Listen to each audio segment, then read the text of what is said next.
Hello. അപ്പോൾ നമ്മുടെ എറണാകുളം ബ്രോഡ്വേയിലാണ് ഇപ്പോൾ നമ്മളുള്ളത് കേട്ടോ. രാവിലെ 9:30 10 മണിക്ക് അവിടെ ഒരു ഷോപ്പുകളൊക്കെ തുറന്ന് വരാൻ വേണ്ടിയിട്ട്.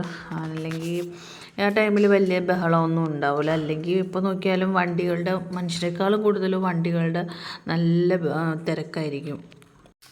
അപ്പം ഈ ഒരു വീഡിയോ ചെയ്യാൻ തന്നെ കാരണം എനിക്ക് എൻ്റെ പഴയ വീഡിയോസൊക്കെ കണ്ടിട്ട് കുറേ ആൾക്കാർ എനിക്ക് മെസ്സേജ് അയക്കുന്നുണ്ടായിരുന്നു.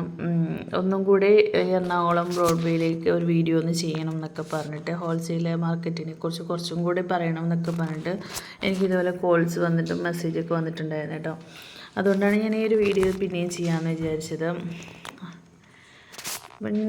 പിന്നെ കുറച്ച് ചോദിക്കുന്ന ചോദ്യം എന്ന് വെച്ച് കഴിഞ്ഞാൽ ഇവിടെ എറണാകുളത്ത് ഏത് കടയാണ് നല്ലത്, സാധനം എടുക്കാൻ പറ്റിയ നല്ല കട ഏതാണെന്നൊക്കെ ചോദിക്കുന്നുണ്ടായിരുന്നു.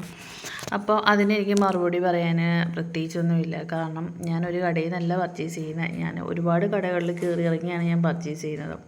അപ്പോൾ എൻ്റെ പഴയ വീഡിയോസിലൊക്കെ ഞാൻ അത് വ്യക്തമായിട്ട് പറയുന്നുണ്ട് കേട്ടോ. ഒരു കടയിൽ മാത്രം നമ്മൾ കയറിയിട്ട് പർച്ചേസ് ചെയ്യാൻ നിൽക്കരുത് എന്ന്. അങ്ങനെ പറയാൻ കാരണം എന്ന് വെച്ച് കഴിഞ്ഞാൽ പല കടയിലും പല ക്വാളിറ്റിയിലും പല വിലയിലും ഉള്ള സാധനങ്ങളാണ് ഉണ്ടാവുക കേട്ടോ.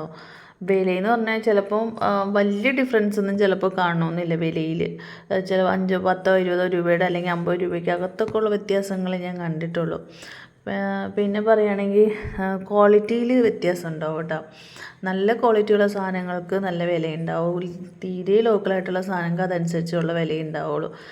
പിന്നെ കിഡ്സിൻ്റെതായാലും മെൻസിൻ്റെ ആയാലും ലേഡീസിൻ്റെ ആയാലും സെപ്പറേറ്റ് കടകളുമുള്ള അങ്ങനെയുള്ള മാത്രം ഷോപ്പുകളും ഉണ്ട്. പിന്നെ എല്ലാം കൂടെ ഉണ്ടാവുന്ന ഷോപ്പുകളും ഉണ്ട്. വലിയ ഷോപ്പുകളിൽ എല്ലാം കൂടെ ഉണ്ടാവും. പിന്നെ ഇന്നർവെയർസും എല്ലാം. അപ്പോൾ കൂടുതലായിട്ടും ഒന്ന് മാത്രം കോൺസെൻട്രേറ്റ് ചെയ്യുന്ന ചെറിയ ചെറിയ കടകളാണ് കൂടുതലുള്ളത്.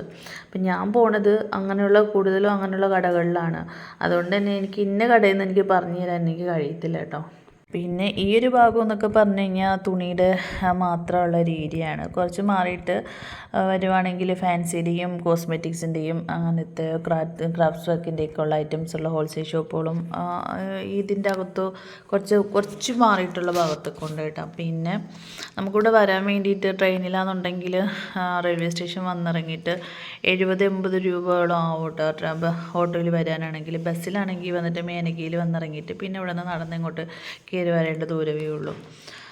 പിന്നെ എൻ്റെ ഈ ചാനൽ ആദ്യമായിട്ടാണ് കാണുന്നുണ്ടെങ്കിൽ സബ്സ്ക്രൈബ് ചെയ്യാനും ലൈക്ക് ചെയ്യാനും മറക്കരുത് കേട്ടോ. പിന്നെ നിങ്ങൾക്ക് എൻ്റെ ഈ വീഡിയോ കൊണ്ട് പ്രയോജനപ്പെടുന്നുണ്ടെങ്കിൽ ഉറപ്പായിട്ടും കമൻറ്റ് ചെയ്യണം കേട്ടോ.